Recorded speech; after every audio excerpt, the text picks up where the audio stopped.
Para po sa devotion natin na tungkol po sa Reformation natin na dito po tinalakay natin kung ano yung nangyari noong 1500s, 500 years ago, noong nagkaroon ng Reformation. Now, bakit ba kinakailangan ng Reformation? Noong unang panahon po kasi ay yung Christianity, yung pinaka-final authority ng Christianity, na-focus na sa maraming mga bagay. Halimbawa, mga leaders ng church, tradition, at marami pang iba.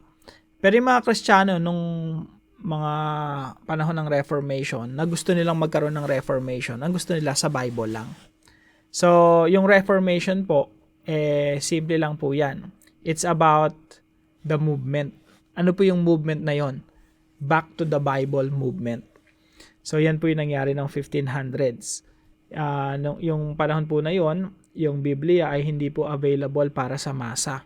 At hindi po alam ng mga tao kung ano ba talaga yung nakasulat sa Bible at hindi rin nila na-check kung yung sinasabi ba ng mga nagtuturo ay yun nga ba talaga yung nakasaad sa Biblia. So, nagkaroon ng Back to the Bible movement at yun po yung Reformation. Malaki po yung impact niyan sa mundo, yung Reformation, at ako po ay na-impluwensyahan din dyan. At yung mga meron nga po tinatawag na Reformed Theology. Ibig sabihin, yung theology mo ay ma-trace mo pa sa mga panahon na yan. Mahaba pong istorya ito, pero maganda pong aralin kung interested po kayo. Now, gusto ko lamang pong i-emphasize yung Lordship of Christ, yung pagkapanginoon ng ating Panginoong Jesucristo over all things. Now, isa po ito sa siguro na naghuhubog ng aking isipan. Dati po kasi ay hati-hati yung isip ko, no? Naniniwala pa ako sa secular tsaka sa sacred. Ibig sabihin, sagrado at sekular. At yung sagrado, ito yung mga may kinalaman sa Diyos. Yung sekular, ito yung mga wala na kinalaman sa Diyos. Kumbaga, yung mga church-related activities, mga missions, evangelism, preaching, yung pagbabible study, yung mga program pag Sunday, yun lang yung importante talaga na para sa Diyos. Pero yung pagiging janitor, pangolekta ng basura, yung paghugas ng pinggan, yung pagpasok mo sa eskwela, yung pagiging engineer mo, yun ay pangmundo na, no? Meron po akong ganong mentality. Pero salamat sa Diyos kasi naitama yon at malaki pong impluwensya ng Reformation, yung theology ng mga reformers. At ang sinasabi nila, lahat ng activities natin ay para sa kaluwalhatian ng Diyos. Whether you eat or drink or whatever you do it all for the glory of God. So, yan po yung isa sa magandang impluwensya niyan sa akin. And I hope sa inyo din. Now, ito rin po yung lagi kong tinuturo kasi hopefully, yung susunod na henerasyon, maging matibay yung mga Kristiyano sa ganitong paniniwala na yung susunod na henerasyon na sila yung magiging leaders ng bansa, mga leaders sa mga kapulisan, leaders sa mga ospital, leaders, kahit hindi leaders, kahit pa, utility boy, no? Na laging inuutusan. Kung Kristiyano yan, naniniwala yan kay Kristo, may impact yan, no? So, ang point ko lang, from the very top to the very, ordinary things or ordinary profession, lahat ng yon mapunan ng mga Kristiyanong naniniwala sa Lordship of Christ over all things.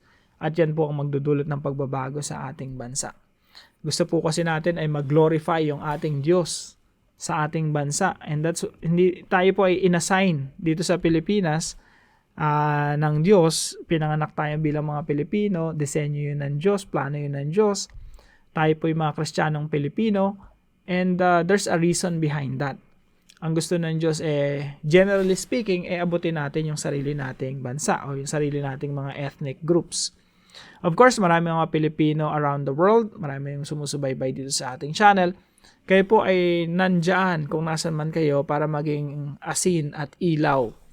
Kayo po ay sinugo ng Diyos. Meron pong tinatawag na Filipino diaspora. Ibig sabihin yung mga Pilipino pinakalat ng Diyos. To do what? To spread the gospel of the Lord Jesus Christ. Kaya meron ka talagang misyon. kahit nasang lugar ka pa.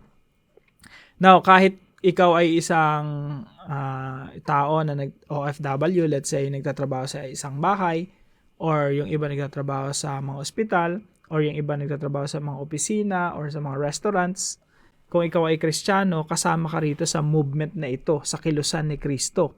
Ano po yung pinakamensahe natin sa mundo? Lordship of Christ over all things. Kaya naglilingkod ka sa Panginoon, kahit nagpupunas ka ng lamesa ng restaurant, you are serving the Lord Jesus Christ there wherever you are. At ikaw ay magiging asin at ilaw na magsisilbing liwanag na merong impluwensya dito sa mundo. At ang pinaka-battle cry natin, Lordship of Christ over all things, maitanyag ang pangalan ng Panginoon Jesucristo sa lahat ng dako sa mundo. At meanwhile, dito naman sa Pilipinas, no, isa sa vision natin, na vision din ng Diyos, na vision din ng New Testament at Old Testament, ay mapuno talaga yung Pilipinas at buong mundo ng mga taong dumadakila at sumasamba kay Yahweh. At gusto natin dumami yung mga taong sinusuko yung buhay nila sa ilalim ng pagkapanginoon ni Kristo. Kaya lagi kong nakikita yung nai-envision in the future na yung mga presidente natin, mga senador natin, congressmen and women, inaalay nila yung kanilang trabaho sa ilalim ng pagkapanginoon ni Kristo. Na kung papaanong yung mga tao sa church, inaalay nila yung buhay nila sa Panginoon, pati yung mga tao sa kongreso, ganon. Hindi yung puro self-serving na walang ibang inatupag, kundi mangurap at pakinabangan yung pera ng taong bayan.